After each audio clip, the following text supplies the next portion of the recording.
कहानी की शुरुआत होती है एक घने जंगल को दिखाते हुए। एक आदमी पागलों की तरह भाग रहा था, इस उम्मीद में कि शायद उसे इस जंगल से भाग निकलने का कोई रास्ता मिल जाए। लेकिन ये जंगल इतना घना था कि यहाँ से बाहर जाने का कोई रास्ता नहीं नजर आ रहा था। ये आदमी सूरज को देखते हुए आगे बढ़ता है, लेकिन अब सूरज भी धीरे धीरे ढल रहा था। मगर इस आदमी ने भागना नहीं छोड़ा। भागते भागते एक पॉइंट आया जहाँ एक बोर्ड पर लिखा हुआ था पॉइंट ऑफ नो रिटर्न, यानी वहाँ से कोई वापस नहीं जा सकता। साथ ही इस बोर्ड पर नंबर 108B लिखा हुआ था। ये देखकर वो और भी ज्यादा परेशान हो जाता है। धीरे धीरे अंधेरा और बढ़ने लगा और पूरे जंगल में एक अजीब सा खौफ फैल गया। तभी अचानक एकदम से सारे परिंदे उड़कर वहाँ से चले जाते हैं। इस आदमी के कई मील के सफर के बाद भी उसे पूरे जंगल में कोई भी एक जंगली जानवर नहीं दिखाई दिया। न जाने ऐसा क्या था जिसे जंगली जानवर भी डर रहे थे। डर के मारे वह आदमी और भी तेजी से भागने लगा। लेकिन कई घंटों का सफर करने के बाद वह आदमी अचानक एक जगह पर आकर रुक गया और उसके चेहरे पर मायूसी छा गई, क्योंकि उसके सामने वही 108 नंबर वाला साइन बोर्ड था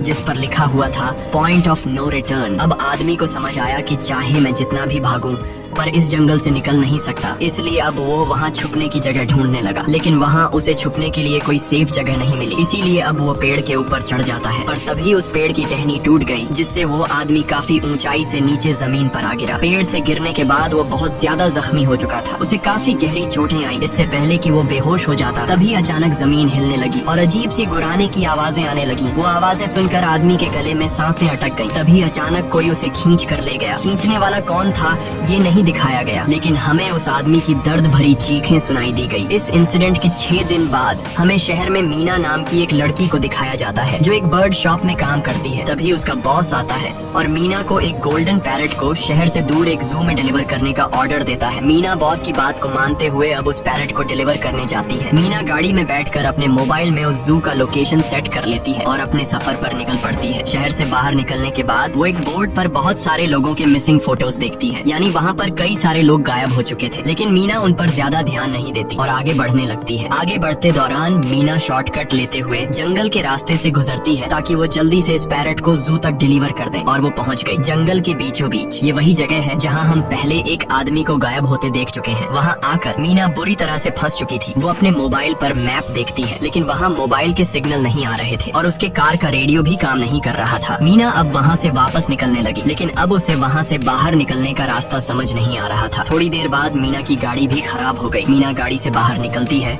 और उसे सामने लगा हुआ वही पॉइंट ऑफ नो रिटर्न वाला बोर्ड दिखाई देता है। मीना को कुछ समझ नहीं आता, इसीलिए वो पैरट के पिंजरे को हाथ में लेकर आसपास मदद ढूंढने आगे चली जाती है, लेकिन वहाँ आसपास किसी भी मदद का नामो निशान तक नहीं था। उसके बाद वो वापस उस जगह पर लौट आती है जहाँ उसने अपनी गाड़ी खड़ी की थी, लेकिन वहाँ से उसकी गाड़ी गायब हो चुकी थी। ये देखकर वो बहुत ज्यादा परेशान हुई। उसे लगा कि शायद वो उस जगह पर नहीं आई है जहाँ उसकी गाड़ी खड़ी थी, बल्कि ये किसी दूसरी जगह पर आ गई है और उसकी गाड़ी कहीं दूसरी जगह में खड़ी है, क्योंकि इस जंगल का हर एक पॉइंट एक ही जैसा दिखाई दे रहा था। अब अंधेरा भी गहरा होता जा रहा था। एकदम से पहले की तरह ही सभी परिंदे इन पेड़ों से उड़ जाते हैं। मीना को अब डर लगने लगा था, क्योंकि जमीन भी जोर जोर से हिल रही थी। मीना को वहाँ आसपास किसी के होने का एहसास होता है। तभी अचानक मीना को दूर किसी का साया नजर आया। मीना भागते हुए उसके पीछे आई, पर उसे वहाँ कोई भी नहीं मिला। तभी अचानक मीना को एक बूढ़ी औरत भागते हुए दिखाई दी। मीना भी दौड़कर उसका पीछा करने लगी। वो उससे मदद मांग रही थी, लेकिन वो औरत रुकती नहीं, तेजी से भागती रहती है। एक बार फिर मीना इस बूढ़ी औरत का पीछा करती है। अचानक वो बूढ़ी औरत फिर से गायब हो गई। मीना जब उसे ढूंढते हुए और आगे बढ़ी तो उसे दूर जंगल में एक बड़ा सा कमरा दिखाई दिया। वो बूढ़ी औरत उस कमरे के दरवाजे को खोलकर मीना से कहती है, अगर जिंदा रहना चाहती हो तो जल्दी से अंदर आओ। ये सुनते ही मीना बिना सोचे समझे दौड़ते हुए उस कमरे की तरफ गई। मीना के अंदर आते ही उसने गेट को लॉक कर दिया। मीना देखती है कि ये कोई अजीब सा कमरा है जिसमें एक बहुत बड़ा सा मिरर लगा हुआ था। उस बूढ़ी औरत के साथ यहाँ 2 और लोग भी थे। मीना घबरा कर उन लोगों से पूछती है, ये कौन सी जगह है? इस पर उस बूढ़ी औरत ने जवाब दिया कि इस जगह को हम दी कोब कहते हैं। मेरा नाम है मैडलन, ये लड़की है कियारा और इस लड़के का नाम है डेनियल। बूढ़ी औरत मीना से कहती है कि अभी बातचीत का वक्त नहीं है, तुम जल्दी से हमारे साथ मिरर के सामने खड़ी हो जाओ, क्योंकि कोई हमें देखने आने वाला है। मीना पूछती है, आखिर हमें कौन देखने आ रहा है? तो वो बूढ़ी औरत उससे कोई जवाब नहीं देती। एकदम बाहर से अजीब सी आवाजें आने लगी। मीना डर के मारे पूछती है कि ये आवाज किस चीज की है, तो कियारा मीना को बताती है कि इन्हें हम वॉचर्स कहते हैं। वे शीशे के दूसरी ओर से हमें देख रहे हैं, पर हम उन्हें नहीं देख सकते। वे हर रात सूरज ढलने के बाद यहाँ आते हैं और हमें देखते रहते हैं जब तक सुबह का सूरज नहीं निकल आता। तभी शीशे के दूसरी तरफ से शोर आने लगा। मीना पूछती है, ये शोर कैसा है? उस बूढ़ी औरत ने बताया कि वॉचर्स तुम्हारे आने से खुश हैं, तुम्हें यहाँ देखकर तालियां बजा रहे हैं। मीना बुरी तरह से कंफ्यूज थी। वो जल्द से जल्द यहाँ से निकलना चाहती थी। मैडलेन जिन्हें वॉचर्स कह रही थी, न तो अब तक मीना ने उन्हें देखा और न ही किसी और ने देखा था। रात गुजर जाती है। सुबह होने पर ये लोग उस जगह से बाहर निकल आते हैं। मैडलेन बताती है कि वे वॉचर्स सिर्फ रात में ही बाहर निकलते हैं। दिन के वक्त हम लोग जंगल में आजाद घूम सकते हैं। मीना रात भर यही सोच रही थी कि कब सुबह होगी और जल्दी से मैं इस जंगल से बाहर निकल जाऊं। इसीलिए वह फौरन जंगल से बाहर निकलने का रास्ता ढूंढने लग जाती है। तब मैडलेन बाकी सबको उसे रोकने से मना कर देती है, जैसे कि वह जानती हो कि मीना इस जंगल से बाहर नहीं निकल सकती और वह जरूर वापस आएगी। बस मीना को जाते हुए मैडलेन बताती है कि तुम्हारा यह फैसला अच्छा नहीं है। इस जंगल से बाहर निकलने का कोई रास्ता नहीं है। रात होने से पहले हमें इस घर में वापस आना पड़ता है। अगर तुम लेट हो गई तो तुम अपनी जान से हाथ धो बैठोगी। मीना किसी की बात नहीं सुनती और अपने पैरेट को लेते हुए तेजी से आगे बढ़ती है। थोड़ा सा आगे बढ़ने पर उसे वही पॉइंट ऑफ नो रिटर्न वाला साइन दिखाई देता है। उसे देखकर वो घबरा तो गई, लेकिन उसने हिम्मत नहीं हारी और सूरज को देखकर सूरज की डायरेक्शन में आगे बढ़ती रही, पर जंगल से निकलने में कामयाब नहीं हो सकी। आगे चलकर रास्ता ही खत्म हो गया। मीना ने देखा कि वो एक पहाड़ के टॉप पर खड़ी है, जहाँ से आगे दूर दूर तक जंगल के सिवा कुछ भी नहीं था। इसीलिए वो मायूस होकर नीचे बैठ जाती है। तभी अचानक उसके कंधे पर किसी ने हाथ रखा। वो डर गई और जब उसने पीछे मुड़कर देखा तो वो बूढ़ी औरत मैडलेन थी। यहाँ मैडलेन उसे हौसला देती है और कहती है कि सिर्फ तुम ही नहीं जिसने यहाँ से निकलने की कोशिश की और हार गई। हम भी तुम्हारी तरह ही हार कर यहाँ रुके हैं। यहाँ से बाहर निकलने का कोई रास्ता नहीं। चलो मैं तुम्हें कुछ दिखाती हूँ। मैडलेन मीना को जंगल की तरफ लेकर जाती है। मैडलेन मीना से कहती है, ये जंगल एक शिकारी है और हम सब उसका शिकार। अगर जिंदा रहना चाहती हो तो हमारे साथ ही रहो। मैडलेन उसे पॉइंट ऑफ नो रिटर्न वाले काफी सारे साइन बोर्ड दिखाती है, जो कि जंगल के चारों तरफ गोल घेरे में लगे थे और उनके बीच में था उनका कमरा। मैडलेन बताती है कि यह हमारे घर से आधे दिन के फासले पर लगे हैं। अगर इसे आगे गई तो वापस लौटना मुश्किल हो जाएगा, इसलिए कभी भी यह तुम्हें नजर आए तो तुम इन्हें इग्नोर मत करना। मीना पूछती है, ये सब किसने बनाया? तो वो जवाब देती है, ये एक प्रोफेसर ने बनाया है, लेकिन अब तक उसे किसी ने देखा नहीं है। अब रात हो जाती है। ये लोग वापस उस घर के अंदर आ जाते हैं। हर रात वॉचर्स उन्हें देखने के लिए आते थे। आज कियारा नामी लड़की उनके सामने डांस करती है और कहती है ये सब उन्हें पसंद है। ऐसा नहीं था कि इन चारों को हर रात वॉचर्स के सामने खड़ा ही रहना पड़ता था। ये लोग जो चाहते वह कर सकते थे, बस ये लोग उनकी तरफ अपनी कमर नहीं कर सकते थे। ऐसा करने पर वो लोग बहुत ज्यादा गुस्सा हो जाते थे। रात में तो उन्हें सिर्फ वॉचर्स का मसला था, लेकिन दिन में भी उन्हें बहुत मुश्किलों का सामना करना पड़ता था। ये लोग जंगल से हर रोज अपना पेट भरने के लिए कुछ न कुछ शिकार करके लाते थे, जिससे उनका गुजारा हो जाता। अगले दिन कियारा और मीना दोनों जंगल में शिकार करने जाती हैं। मीना कियारा से पूछती है कि आखिर ये वॉचर्स चाहते क्या? कियारा बताती है, मुझे भी कुछ खास नहीं पता, लेकिन मैडलाइन कहती है कि ये वॉचर्स हमें देखते हैं, हमें ऑब्जर्व करते हैं, लेकिन अगर हमने वॉचर्स को देखा तो हम पागल हो जाएंगे, क्योंकि वॉचर्स बहुत ही खूंखार दिखते हैं। कियारा अब उसे एक गड्ढा दिखाती है और कहती है, ऐसे बहुत से गड्ढे इस जंगल में मौजूद हैं। दिन के वक्त सारे के सारे वॉचर्स उन गड्ढों में रहते हैं और रात में वो यहाँ से बाहर निकल आते। दिन के वक्त ये लोग इसलिए बाहर नहीं आ सकते क्योंकि सूरज की रोशनी उनकी स्किन जलाती है। कियारा मीना को बताती है कि वो 5 महीने पहले अपने पति के साथ इस जंगल में आई थी और तब से वो दोनों यहाँ फंसे हुए थे, पर आज से 6 दिन पहले मेरा पति जंगल में रास्ता ढूंढने निकला है। मुझे उम्मीद है कि वो जरूर वापस आएगा और हम सबको यहाँ से सेफली ले जाएगा। यहाँ हमें मालूम होता है कि असल में कियारा का हस्बैंड वही आदमी था जिससे हमने मूवी के स्टार्ट में देखा था, जिसे कोई यहाँ से खींच कर ले गया और अब वो मारा जा चुका है। इस तरह से बातें करते हुए ये दोनों कमरे के पास वापस लौट आए। यहाँ मैडलेन ने मीना को 3 रूल समझाती है जिंदा रहने के लिए। सबसे पहला ये कि वो रात के वक्त घर का दरवाजा नहीं खोलेगी। दूसरा, रात में वो आईने की तरफ अपनी कमर नहीं करेगी। और तीसरा ये कि दिन के वक्त वो उन गड्ढों के पास नहीं जाएगी और जितना हो सके रोशनी में रहेगी। जब तक तुम इन रूल्स को फॉलो करोगी तब तक तुम जिंदा रहोगी। लेकिन मीना को मैडलाइन की बातों पर बिल्कुल भी भरोसा नहीं होता। अब उस रात मीना इन वॉचर्स के बारे में जानना चाहती थी, इसीलिए वो शीशे के साथ कान लगाकर आवाजें सुनने की कोशिश करती है। जब उसे कुछ सुनाई नहीं देता तो मीना को मैडलेन की बताई गई वॉचर्स की बातें फेक लगने लगती हैं। इसलिए वह रूल्स को तोड़ते हुए अपनी कमर को शीशे की तरफ करके सो जाती है और ऐसा करने पर इन वॉचर्स को गुस्सा चढ़ जाता है। वो लोग जोर जोर से उस शीशे को मारने लग जाते हैं। शोर से मैडलाइन भी उठ जाती है और वह जल्दी से मीना को शीशे की तरफ खड़े रहने को कहती है और तब जाकर वो वॉचर्स का गुस्सा शांत होता है। यानी जब इंसान वॉचर्स को अपनी पीठ दिखाते हैं तो वह उसे खुद की इंसल्ट मानने लगते हैं। ये रात भी गुजर जाती है और अगले दिन मीना डेनियल के साथ शिकार पर निकलती है। वो डेनियल से पूछती है, क्या आज तक तुमने किसी वॉचर को देखा है? जिस पर डेनियल ने जवाब दिया कि मैंने भी आज तक वॉचर्स को नहीं देखा और जो भी वॉचर्स को देखता है वो वो जिंदा नहीं बच पाता। तब मीना डेनियल को समझाती है कि मुझे लगता है कि ये सब मैडलाइन की बनाई हुई कहानियां हैं जिसके अंदर वो हमें फंसा रही है। हमें जरूर उन गड्ढों को जाकर चेक करना चाहिए, शायद हमें यहाँ से बाहर जाने का कोई रास्ता मिल जाए। डेनियल भी यहाँ रहकर बहुत ज्यादा तंग हो चुका था और वो भी किसी तरह से रास्ता ढूंढकर इस जंगल से भाग निकलना चाहता था, इसलिए वो मीना की बात मान लेता है और वो दोनों गड्ढे के पास पहुँच जाते हैं। अब मीना अपने आप को रस्सी से बांधकर इस गड्ढे के अंदर उतरती है। रस्सी का दूसरा सिरा डेनियल ने पकड़ा हुआ था ताकि अगर मीना को कुछ भी हो वो जल्दी से मीना को बाहर की तरफ खींच ले। मीना नीचे गड्ढे में पहुंच जाती है जहां उसे बहुत सारा इंसानों का सामान मिलता है। मीना उस सामान को इकट्ठा कर लेती है। ये सारा सामान उन लोगों का था जो जंगल में वॉचर्स के शिकार हो चुके थे। डेनियल रस्सी के सहारे कैमरा, साइकिल और जरूरत का सारा सामान को बाहर ले आता है। मीना अब नीचे इंतजार करती है कि डेनियल कब रस्सी नीचे फेंकेगा और मैं ऊपर चली जाऊंगी। और इससे पहले कि मीना उस गड्ढे से बाहर निकल पाती, उसे गड्ढे के अंदर किसी के आने की हलचल सुनाई देती है। मीना जल्दी से डेनियल को रस्सी नीचे फेंकने की आवाज देने लगती है, लेकिन तभी मीना को पकड़ने के लिए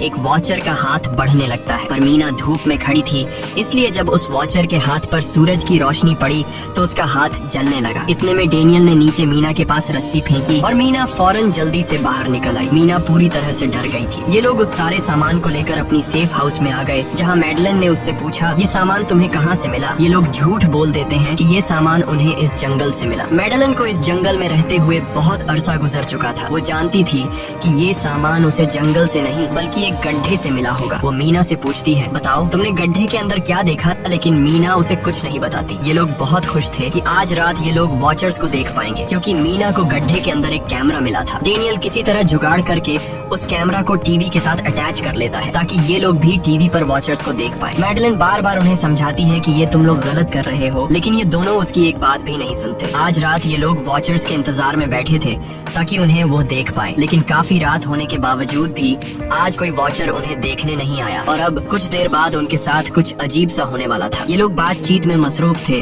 कि तभी उनका दरवाजा खटखटाया जाता है, यानी दरवाजे पर किसी ने दस्तक दी। उन्होंने जल्दी से टीवी की तरफ देखा तो वहाँ उन्हें इंसानी टांगे दिखाई दे रही थी। बाहर जो कोई भी था वो कियारा के हस्बैंड की आवाज में बात कर रहा था और वो जल्दी से दरवाजा खोलने को कह रहा था। कियारा को लगा कि जरूर उसका हस्बैंड यहाँ से बाहर निकलने का रास्ता ढूंढ आया है। वो जल्दी से उठकर दरवाजा खोलने के लिए जाती है, लेकिन मैडलन बीच में आकर दरवाजा खोलने नहीं देती। वो कहती है कि मैं जानती हूँ बाहर तुम्हारा हस्बैंड नहीं है, क्योंकि मैडलन जानती थी कि रात के इस अंधेरे में कोई भी इंसान इस कमरे तक नहीं पहुँच सकता। लेकिन कियारा को मैडलन की बातों पर यकीन नहीं होता और वो दरवाजा खोलने की कोशिश करती है, जिसके बाद मैडलन कियारा से कहती है कि वो तुम्हें फंसा रहा है, तुम उसका इम्तिहान ले लो, तुम उसे कोई ऐसी बात पूछो जिसके बारे में सिर्फ तुम या तुम्हारा हस्बैंड जानता हो। कियारा बाहर खड़े हुए इंसान से एक किताब के बारे में सवाल करती है जिसके बारे में उसे पता होना चाहिए था, लेकिन जब बाहर खड़ा हुआ इंसान कोई जवाब नहीं देता तो ये समझ जाते हैं कि ये वॉचर ही है। ये लोग जब दरवाजा नहीं खोलते तो वॉचर उनके बाहर लगाए हुए कैमरा को तोड़ देता है और यहाँ हमें एक बात पता चलती है कि वॉचर्स इंसान के रूप में भी खुद को बदल सकते हैं। वॉचर्स उनकी इस हरकत पर बहुत ज्यादा गुस्सा हो गए थे। वे बहुत तेजी से शीशे को मारने लगे, जिससे शीशे में एक बड़ा क्रैक भी आ जाता है। लेकिन यहाँ मैडलन समझदारी दिखाते हुए सबको लाइन से शीशे की तरफ खड़ा कर देती है, जिससे वॉचर्स का गुस्सा थोड़ा बहुत ठंडा हो जाता है और वे वहाँ से चले जाते हैं। अब यहाँ मीना मैडलन को बताती है कि हमने गड्ढे में से ये सारा सामान चुराया था। ये सुनकर मैडलन बहुत ज्यादा गुस्सा हो जाती है कि तुम लोगों ने दूसरा रूल भी तोड़ दिया। अगली सुबह मैडलन उस गड्ढे से लाया हुआ सारा सामान उठाकर वापस उसी गड्ढे में फेंक देती है, जिससे उन वॉचर्स का गुस्सा थोड़ा शांत हो जाता है। मगर अब इन लोगों को जंगल में बहुत ही ज्यादा अजीब चीजें दिखाई देना चालू हो गई थी और उसका सबसे ज्यादा असर डेनियल पर होता है। डेनियल अचानक बात बात पर बहुत ज्यादा गुस्सा करने लग जाता है। दूसरी तरफ कियारा, जिससे पहले उम्मीद थी कि उसका हस्बैंड जिंदा है और वो यहाँ आकर उसे यहाँ से बचा लेगा, लेकिन अब उसे पता चल चुका था कि उसका हस्बैंड अब वापस नहीं आएगा, जिसकी वजह से वह अंदर ही अंदर पूरी तरह से टूट चुकी थी और वो डिसाइड करती है कि वह वॉचर्स के इन गड्ढों में कूद कर अपनी जान दे देगी, क्योंकि अब उसके पास जीने की कोई वजह नहीं रही। वह ऐसा करने ही वाली होती है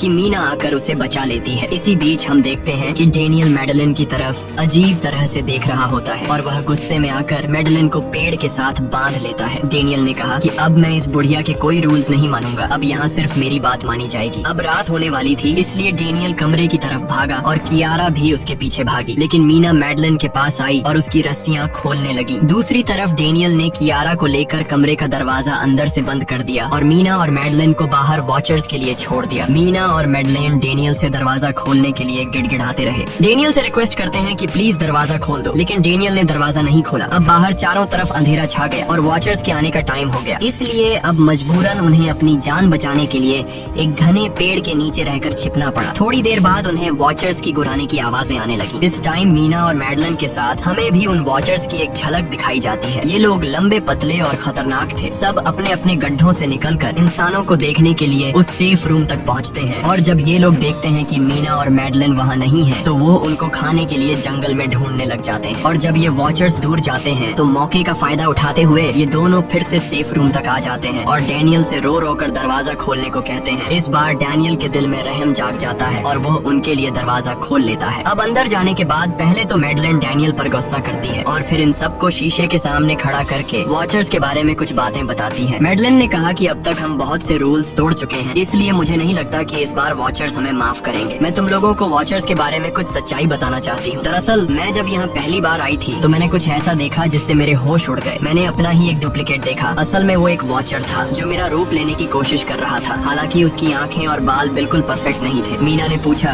कि आखिर ये वॉचर्स हैं क्या चीज, जिस पर मैडलिन ने जवाब दिया कि ये सारे क्रीचर्स फेरीज हैं जो किसी जमाने में इंसानों के साथ मिलकर रहते थे। फेरीज पंखों वाले एक जादुई जीव थे, लेकिन वक्त गुजरने के साथ इंसानों को फेरीज की शक्तियों से डर लगने लगा। इसीलिए इंसानों ने फेरीज को खत्म करने का सोचा। इंसानों की तादाद ज्यादा थी, इसलिए फेरीज इंसानों का मुकाबला नहीं कर पाए। इंसानों ने इन फेरीज को जंगल में एक बहुत बड़े गड्ढे के अंदर कैद कर लिया और उन्हें श्राप से हमेशा हमेशा के लिए इस गड्ढे में बंद कर दिया। उसके बाद फेरीज कई 100 सालों तक उस गड्ढे में कैद रहे, लेकिन फिर वक्त के साथ उन्होंने जमीन के अंदर खुदाई करके निकलने के रास्ते बना लिए। आज वही फेरीज वॉचर्स के रूप में गड्ढों से निकलकर हमारे सामने आते हैं। हालांकि कई 100 सालों तक जमीन के अंदर रहने की वजह से उन्होंने अपने पंख और जादुई शक्तियाँ खो दी और साथ ही उन्हें सूरज की रोशनी से तकलीफ होने लगी, लेकिन अब भी उनमें रूप बदलने की शक्ति है। इस पर डैनियल ने मैडलिन से पूछा कि ये वॉचर्स हमसे क्या चाहते हैं और ये हर रात हमें देखते क्यों हैं, जिस पर मैडलिन ने बताया कि ये वॉचर्स एक बार फिर से जंगल से निकलकर